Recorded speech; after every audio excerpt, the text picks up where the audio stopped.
So here we're doing a wheel bearing on this Nissan, and you can see in here there's a sensor, and this is the wheel speed sensor. It senses the speed of this wheel for the anti-lock braking. This bearing is pressed in. We have a special press, portable press that specifically to do wheel bearings.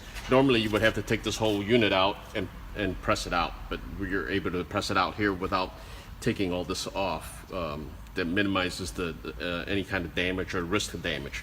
But if you put the bearing in backwards, the ABS will no longer work.